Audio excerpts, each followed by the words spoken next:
내 이름은 나츠미. 28살의 독신, 평범한 회사원이다. 아직 부모님 댁에 살고 있다.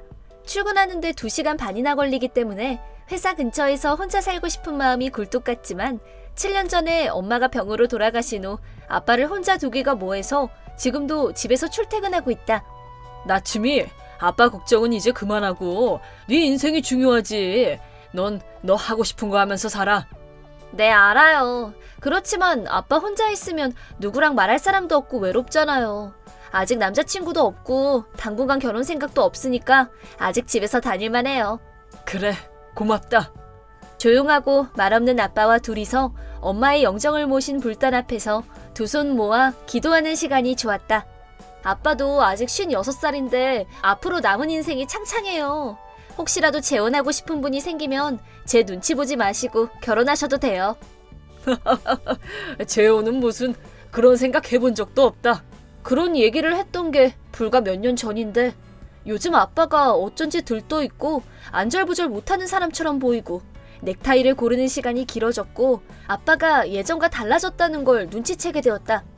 이 넥타이 이상하지 않니? 이상하긴 멋있어요. 잘 어울려요. 그래? 고맙다. 그럼 다녀오마. 네, 다녀오세요. 저녁에 뭐 먹고 싶은 거 있으세요? 오늘은 저녁에 일이 좀 있어서 늦을지도 몰라. 미안한데 너 혼자 먹어라. 알았어요. 저도 선배랑 저녁 먹고 들어올게요. 다녀오세요. 조심하시고요. 그래, 너도 조심해서 다녀와라. 싱글벙글 표정 관리가 안 되는 아빠를 보면서 좋은 분이 생긴 게 틀림없다고 생각하고 있었다. 한편으로는 조금 마음이 복잡해지기도 했다.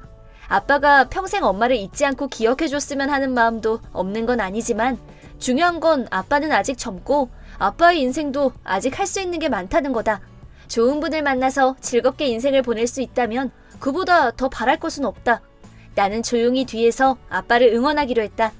하지만 조용히 지켜보는 것은 한 달 만에 끝이 났다. 아빠, 안녕히 주무셨어요? 저기 누구세요? 안녕하세요. 저는 마리고요. 세이지 씨의 회사 부하예요. 어제 세이지 씨하고 술을 마셨는데요. 제가 술에 취해서 집에 갈 수가 없었어요. 여기서 자고 가라고 하셔서 잤어요. 젊고 예쁜 여자가 거실 소파에 앉아서 휴대폰을 들여다보고 있었다. 아, 네. 전 전혀 몰랐어요. 저기, 그런데 우리 아빠는 어디... 세수하러 갔어요. 아, 네, 그래요? 나는 총알같이 세면대로 갔다. 아빠, 대체 저 여자 뭐예요? 난데없이 소파에 젊은 여자가 있어서 얼마나 놀랐는지 알아요? 아, 그랬니? 미안. 너한테 미리 말도 안 하고 낯선 사람이 있으니 놀랄만 하지. 집에 왔을 때는 넌 벌써 자고 있어서 아침에 말하면 되려니 했었어. 저 여자 엄청 젊어 보이는데? 부하 직원이라고 하던데 설마 단둘이 마신 거예요? 상사랑 부하랑 단둘이서? 그것도 집에도 못 갈 정도로 마시게 하면 나중에 크게 문제될 수도 있어요. 아빠, 그렇게 분별 없는 행동 하실 분 아니지 않아요? 대체 왜 그러셨어요? 그게 그러니까 사실은... 민망한 듯 우물쭈물 말을 잇지 못하는 아빠를 보고 감이 왔다. 그와 동시에 너무 놀라 몸이 얼어붙었다. 설마 저 여자하고? 응, 그렇게 됐다. 교제한 지 2달 정도 됐다. 말도 안 돼. 잘 모르겠지만 저 여자 마리 씨가 엄마의 젊었을 때와 아주 많이 닮았다고 했다. 얼굴이 아니라 목소리와 머리 모양이? 또 손수 만든 과자나 케이크의 맛, 좋아하는 영화도 예전 엄마하고 너무 많이 닮았다고 했다. 같이 있으면 마음이 참 편안해진단다. 너무 걱정 마라. 아직은 그런 심각한 사이는 아니야. 아빠, 됐어, 거기까지. 아빠 입에서 그런 말까지 나오는 거 좀 거북해. 어쨌든 아빠가 좋아하는 사람을 트집 잡고 싶은 마음은 없어요. 그렇지만 정식으로 인사 정도는 시켜줘요. 그리고 앞으로 사람 놀라게 하지 말고 나한테 말도 없이 갑자기 집에 데리고 오기 없길. 이거 하나만큼은 꼭 지켜줘. 내 표정을 보고 아빠도 아차 싶었는지 몇 번씩 미안하다고 했다. 그러고 나서 마리 씨도 정식으로 인사를 시켜주었다. 세이지 씨하고 저하고 나이 차이가 있어서 불안한 마음도 들겠지만 저는 진지하게 만나고 있는 중이에요. 진심으로 세이지 씨를 옆에서 잘 보살펴주고 싶다고 생각하고 있어요. 그러니까 저희 둘의 교제를 허락해줬으면 좋겠어요. 그건 뭐 성인 남녀의 일이니까요. 제가 중간에서 뭐라고 할 수 있는 일은 아니고요. 본인들 의사가 중요하다고 생각해요. 그런데 나이 차이는 얼마나... 마리 씨는 지금 나이가 몇이에요? 33살이에요. 네? 저하고 5살밖에 차이가 안 나요. 어머, 그래요? 그러면 저를 언니라고 생각하고 앞으로 잘 부탁해요. 아, 네. 이렇게 예상하지 못했던 첫 대면 후 우리는 뭐라고 정의 내리기 힘든 기묘한 관계가 시작되었다. 확고하게 맘대로 집에 들이지 말라고 해서 그런 건지 그 뒤로 아빠는 내 허락 없이 마리 씨를 집으로 데리고 오는 일은 없었다. 초대할 때는 내일 불러도 될까? 하고 먼저 물어봤고 마리 씨도 내가 집에 있을 때에는 아빠하고 작은 소리로 얘기하고 거실, 부엌, 화장실에만 들어가고 다른 방에는 들어가지 않는 등 매너를 지키려고 조심하는 것 같았다. 그래서 이 사람이라면 아빠도 괜찮겠다고 생각하게 되었다. 하지만 우리 집에 드나든 지 2달 정도가 되었을 때 2달 정도가 지났을 무렵부터 마리 씨는 조금씩 달라지기 시작했다. 나츠미 씨, 내 얘기 좀 들어봐요.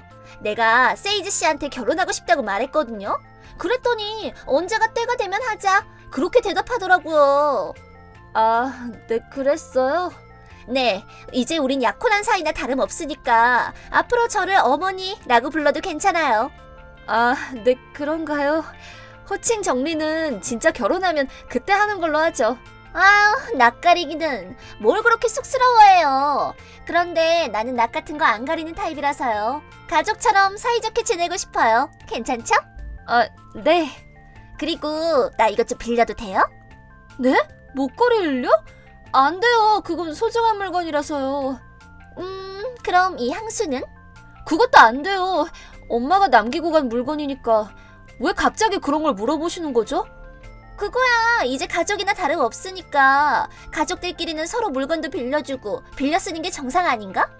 그쪽이 아빠하고 결혼하는 건 제가 반대할 자격이 없지만 제 물건은 제 거고요. 빌려주고 싶지 않은 건 거절할 거예요. 앞으로도 함부로 만지지 말아주셨으면 좋겠어요.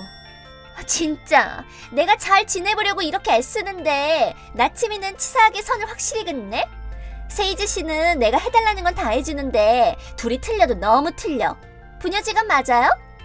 마음대로 생각하세요. 저하고 아빠는 서로 생각하는 게 다르니까. 그 후에도 마리는 우리 집에 와서 냉장고에서 허락도 없이 마음대로 내가 사다 둔 케이크를 먹어버리고 거실에 장식해둔 인형을 가져가질 않나. 갈수록 하는 짓이 뻔뻔해졌다.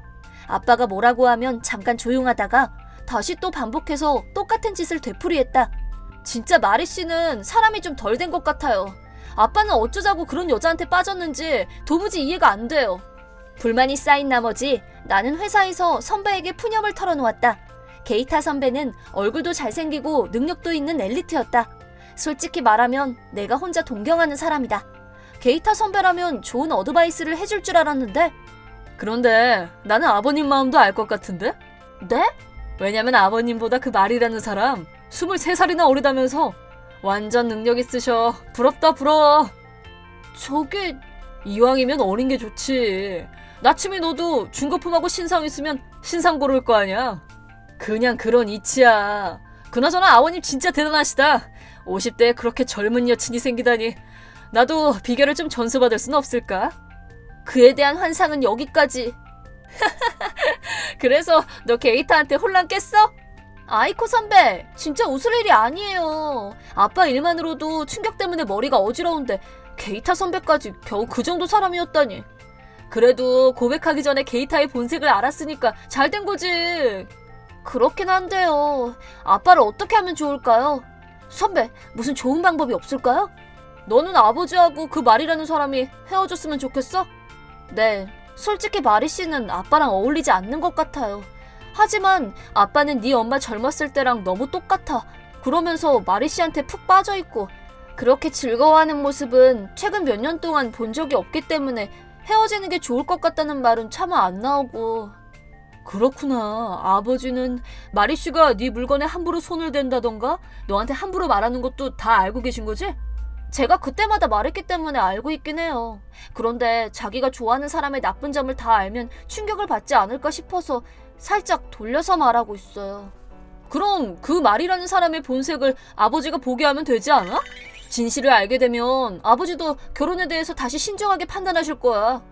진실이라면 마리가 너한테 막말하는 거라던가 해서는 안 될 행동이라던가 그런 거 동영상 찍어서 아버지 보여드리면 되잖아. 말로 듣는 것보다 눈으로 직접 보고 듣는 게 훨씬 효과가 좋을걸? 그건 그렇긴 하죠. 저도 고백하기 전에 게이타 선배의 본색을 알게 돼서 다행이라고 생각했듯이 아빠도 결혼을 하고 나서 본색을 아는 것보다 지금 아는 게 훨씬 낫겠죠? 그럼 내 말이 바로 그 말이야. 선배님 고마워요. 한번 해볼게요. 그러고 나서 나는 마리가 하는 말을 몰래 녹음했다. 거실에 카메라도 설치해서 둘이 있을 때의 모습도 녹화했다. 마리는 카메라를 눈치채지 못했고 액세서리를 주지 않을 거면 집에서 빨리 나가라. 언제까지 집에서 얹혀 지낼 거냐? 네가 있으면 세이지 씨하고 편하게 하고 싶은 것도 못하고 방해가 된다 등등 하고 싶은 말을 마음대로 떠들었다. 내가 앉으려고 하면 의자를 빼버려서 넘어지게 하거나 발을 밟거나 노골적으로 괴롭혔다. 화가 나서 견딜 수 없었지만 이게 증거가 된다는 생각으로 꾹 참았다. 증거도 적당히 모아졌고 아빠한테 얘기를 하려고 마음먹었던 어느 날의 일이었다. 다녀왔습니다. 오늘 일이 많아서 늦었어요. 마리씨? 아빠 어디 계세요? 잔업이 끝나고 집에 왔을 때 거실에 아무도 없었고 집안에 쥐죽은 듯이 조용했다. 마리씨의 신발이 현관에 놓여 있었지만 사람이 보이지 않았다. 어쩐지 불길한 예감이 들어 집안 구석구석을 찾아보았다. 그러다 뭐하는 거예요, 마리씨? 그만둬! 목욕탕에서 마리가 아빠 머리를 물속에 처박으려 하고 있었다. 아빠 정신 차려! 나츠미! 괜찮아? 숨 쉴 수 있어? 어디 이상한 데는? 괜찮아. 깜빡 잠이 들었다가 욕조에 빠졌나봐. 아니야, 내가 지금 봤어. 지금 마리씨가 아빠를 욕조에 빠뜨리려고 했다고. 지금 무슨 짓을 한 거예요, 마리씨? 난 그런 적 없어요. 난 그저 세이지 씨가 자고 있어서 깨우려고 한 것뿐이라고요. 거짓말. 누굴 속이려고. 이런 엄청난 짓을 내가 두고만 보고 있을 것 같아요? 그러니까 나는 빠뜨리려고 한 적이 없다고요. 마리야, 그만해. 나 이렇게 멀쩡하지 않니? 싸우지 말고 그만해. 아니 아빠, 이 여자 다시는 이 집에 못 오게 해야 돼. 이 여자랑 결혼은 절대 하면 안 된다고. 내가 못하게 할 거야. 지금 뭐라는 거예요? 결혼은 당사자들이 알아서 하는 거라고 나츠미 씨도 전에 그렇게 말하지 않았어요? 뭐 그건 그렇고 제가 야식 만들었어요. 세이지 씨, 그만 옷 갈아입고 같이 야식 먹어요. 어물쩍 넘어가려고 하려나 본데. 아빠, 옷 갈아입고 거실로 오세요. 보여줄 게 있으니까. 마리는 험상궂게 나를 노려보며 막으려고 했지만 나도 지지 않고 증거를 눈앞에 내놨다. 아빠는 녹화된 영상을 보고 얼굴이 파랗게 질려서 슬픈 얼굴로 땅만 쳐다보았다. 마리, 역시 결혼은 좀 더 신중하게 생각해보자. 너하고 나츠미가 사이가 좋지 않다는 건 알고 있었지만 이 정도일 줄은 몰랐어. 혹시 아빠도 결혼은 힘들겠다고 생각했던 거예요? 요즘 일이 너무 바빠서 혼인신고도 내년에 하는 게 좋겠다고 몇 번이나 말했는데 그때마다 빨리 결혼하고 싶다고, 혼인신고만이라도 하고 싶다고 자꾸 재촉을 해서 안 된다고 할 때마다 마리가 험악해지니까 나도 마리를 믿을 수가 없었어. 뭐요? 이제 와서 뭐라고요? 결혼을 안 하겠단 말이에요? 자기 멋대로 정하겠단 거예요? 결혼 안 할 거면 난 다시는 이 집에 안 올 거예요. 회사에서도 아는 척 안 할 거라고. 과자도 안 만들어줄 거고 머리 모양도 죽은 아내처럼 안 할 거고. 이게 뭐야? 나는 당신이 비싼 넥타이에 얼굴도 다른 나이 든 사람들에 비해서 잘생겨서 사귀어줬더니 이게 뭐냐고. 나한테 아무것도 안 해주잖아. 선물도 별로고 가는 데라고는 산, 근처 공원 아니면 영화관이니 뭐 그딴 별 볼 일 없는 것 뿐이잖아. 나는 고급 레스토랑이나 멋진 온천여관 같은 데 가고 싶었단 말이야.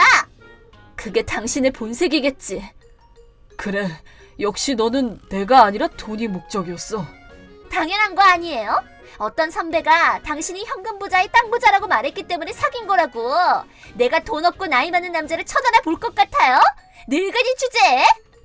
말 조심하시죠. 아까 목욕탕에서 구해준 거라고 한 건 역시 거짓말이고 사실은 욕조에 빠뜨리려고 한 거지? 정말 사람 열받게 하네.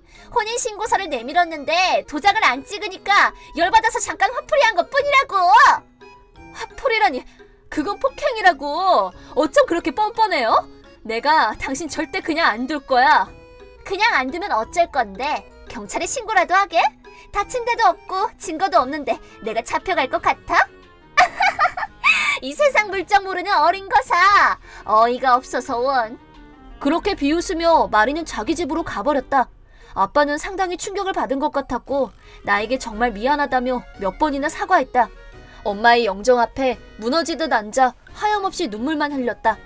그러고 나서 나는 아빠와 경찰서를 찾았지만 마리가 말한 대로 폭행 증거도 다친 것도 없는 상황에서 기소를 하는 것은 어렵다는 말만 들어야 했다. 하지만 이대로 그냥 포기하고 넘어갈 수 있는 문제가 아니에요. 무슨 수를 써서라도 반드시 그 뻔뻔한 여자가 대가를 치르게 하고 싶다고요. 그랬구나. 엄청난 일이 있었네. 변호사 선임해서 고소하는 건 어때? 내 대학 친구 중에 변호사 하는 애가 있는데 소개해줄까? 정말요? 선배님, 그럼 부탁드려요. 아이코 선배에게 소개받은 변호사는 상당히 유능했고 발빠르게 마리의 본가로 내용 증명을 보냈고 양측이 의견을 교환할 자리를 마련해 주었다. 아빠를 욕조에 빠뜨리려고 한 증거는 없지만 그것 말고 폭언이라던가 저를 고의적으로 괴롭힌 것에 대한 증거를 가지고 있습니다. 바로 이겁니다. 아니, 이런... 제 딸이 큰 신뢰를 범했습니다. 뭐야 정말. 이까지 사소한 일을 이렇게 크게 만들고 변호사까지 대동하고 미친 거 아니야? 아이! 너 조용히 입 다물고 있어. 저희는 자영업을 하고 있어서 딸아이가 한 짓이 고객에게 알려지면 큰 타격을 받게 됩니다. 염치 없는 부탁인 건 알지만 원만히 해결하고 싶은데. 그렇다는데 아빠 어떻게 할까요? 그러니까 실제로 마리한테 괴롭힘을 받은 건 나침이. 너니까 네가 정하는 게 좋을 것 같다. 네가 정하라니 무슨 소리라는 거예요? 나를 좋아하면 당연히 내 편을 들어야지. 솔직히 말해서 당신도 예쁘고 젊은 나와 연애해서 좋았던 건 사실이잖아. 행복했잖아. 그럼 당연히 내 편. 가만히 있지 못하고 날뛰던 마리는 자기 엄마로부터 주먹으로 2대를 맞고 나가떨어져서 제대로 정신을 잃고 말았다. 그리고 난 후 나는 위자료 지급과 다시는 아빠 앞에 얼씬거리지 않는다는 조건으로 합의에 응했다. 위자료는 마리의 부친이 대신 내주었는데 전액을 그 자리에서 지불했다. 마리를 집에서 내보내겠습니다. 이대로 계속 회사를 다니게 되면 나츠미 씨 아버님께 폐가 될 것이 뻔하기 때문에 회사도 그만두게 하겠습니다. 친척 중에 공장을 경영하는 사람이 있어서 거기서 일하게 하면 됩니다. 마리가 번 돈은 제가 대신 지불한 위로자 액수만큼 제가 확실하게 징수하겠습니다. 저희 입장에서는 아빠 근처에 나타나지만 않으면 그걸로 충분하기 때문에 나머지 문제들은 가족분들이 알아서 해주시기 바랍니다. 마리씨, 2번 다시 아빠한테 연락하는 일 없었으면 해요. 어디서 잘난 척이야. 지금 너 때문에 내가 이런 취급을 받고 있는 거잖아. 당장 사과 못... 이 지경에 대해서도 아무것도 느끼지 못하는 걸 보면서 이건 단순히 성격 문제가 아니라 뇌세포에 문제가 있는 게 아닐까 하는 생각까지 들었다. 자기 아버지에게 뺨을 세게 얻어맞은 마리는 반기절 상태가 되어 부축을 받고 겨우겨우 걸어나갔다. 마리가 일하게 된 곳은 굉장히 떨어진 곳에 있는 데다가 사정을 다 들은 친척분에게 엄격한 감시를 받는 처지가 되다 보니 그 뒤로 다시 아버지를 찾아오는 일은 없었다. 그래도 불안한 마음에 마리의 SNS를 찾아봤지만 손이 거칠거칠해. 기계 오일 범벅에 얼굴까지 기름투성이야. 더 이상 못 있겠어. 누가 나 좀 여기서 꺼내줘. 그동안 모아온 돈 전부 부모님한테 뺏겼어. 완전 최악이야. 위자료가 말이 돼? 허튼 소리 말고 내 돈 내놓으라고. 차마 눈뜨기 보기 어려울 정도로 형편없는 내용만 올라와 있었다. 팔로워도 날이 갈수록 줄어들고 나도 반년 정도 지켜보다가 그냥 말없이 차단해버렸다. 너한테 이런 일을 겪게 해서 아빠가 정말 미안하다. 아니에요. 이렇게 다시 평화로운 일상을 되찾았잖아. 하지만 다음부터는 누구를 만나게 되면 어떤 사람인지 더 신중하게 알고 시작해. 알았지? 엄마랑 닮았다고 바로 빠지지 말고. 알았어? 응, 알았다. 명심할게. 나침이 아빠가 이렇게 사과할게. 아빠가 겉으로는 웃고 있었지만 속으로는 충격이 엄청 크겠지. 그런 아빠가 마음이 놓이지 않아서 나는 지금도 아빠와 같이 살면서 2시간 반 거리를 출퇴근하고 있다. 아빠는 이제 괜찮으니까 너는 네가 하고 싶은 대로 네 인생을 즐기면서 살면 돼. 알았지? 알아. 나도 다 생각이 있어.